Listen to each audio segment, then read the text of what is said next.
Hi guys, Miko here again for my self-imposed 28-day live stream challenge. Today is day 14 and we're going to take another chapter from my book entitled, not sure if you can hear me. Okay, so we're going to take another chapter from my book, How a Postage Stamp Saved My Life. And this one we're talking about the pendulum effect. So yesterday I talked about how I had a chance to interview Darren Hardy, and today we're going to continue along with that interview that I had with him. And he is the author of the Compound Effect and also the founder of Success Magazine.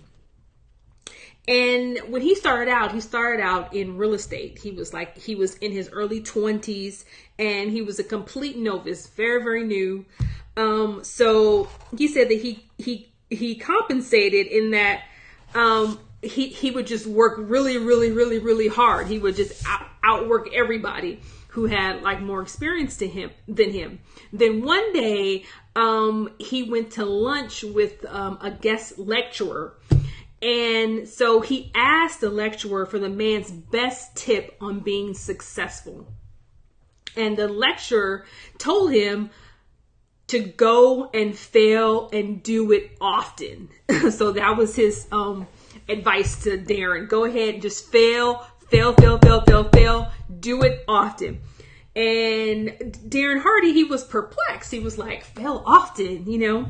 So the man, he picked up a napkin and he pulled out a pen and he wrote on the napkin. He wrote, life, growth, and achievement work like a pendulum.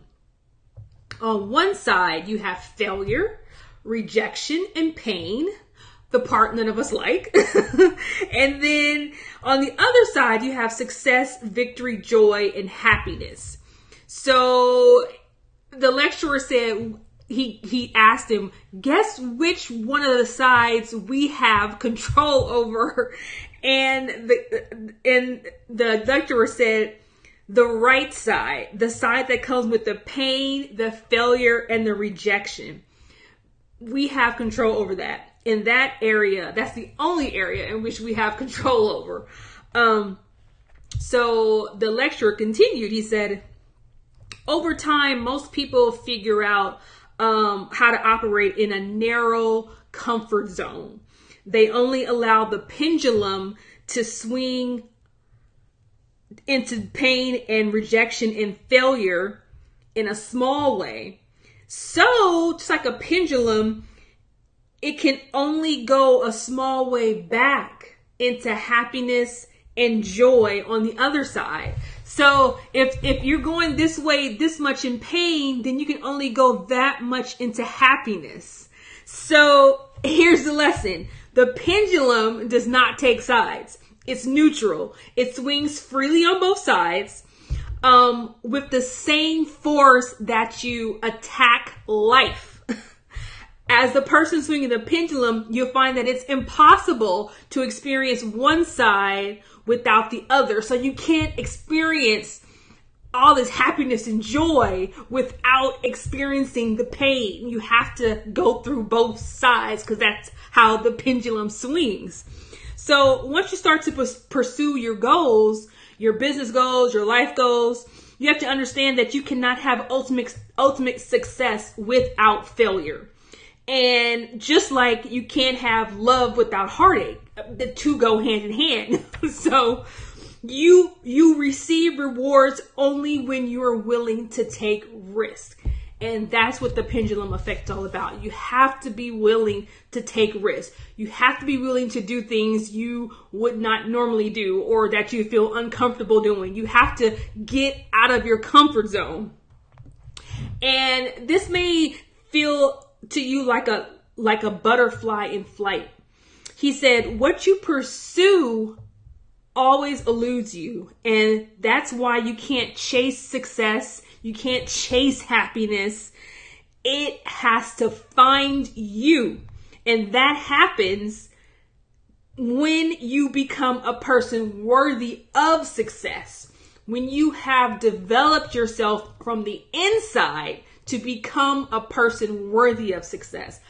So that's when you get it. And that only happens when you swing the pendulum as high as you can on the side of failure and rejection.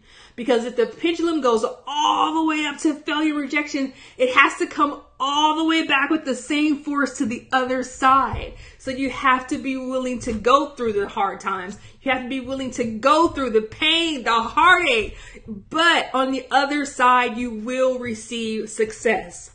You have to pick yourself up. You have to learn from your experience. You have to move on. You can't dwell in the past.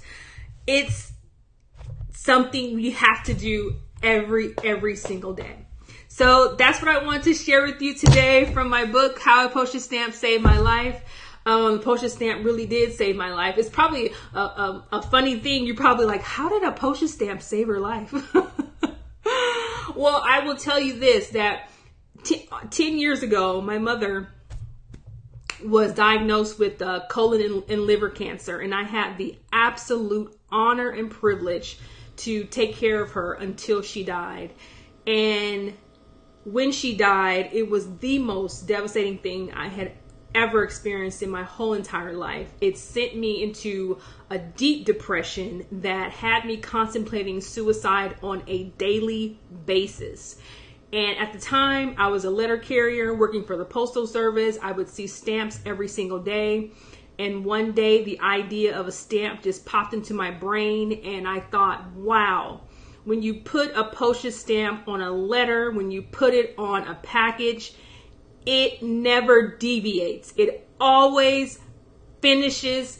It always goes. It never stops. It never gives up until it reaches its destination. And I don't know, that one day it just had me thinking, I'm like, if the postage stamp never gives up, it never stops, who am I to stop and to give up? So that thought, along with, of course, other things too, but that just stuck in my brain, how the postage stamp just doesn't give up. You put it on the letter and it will make sure it gets there. That whole concept just changed me. And so that's why I wrote a book about it. So just wanted to share that with you today. And also to let you know, I am an affiliate partner with Jeff Walker, and he is doing a free online video series regarding how to launch your particular business. So there's a link below. So definitely join that link if this video serves you in any way. Thank you so much. And please subscribe to my channel. All right. See you tomorrow. Bye-bye.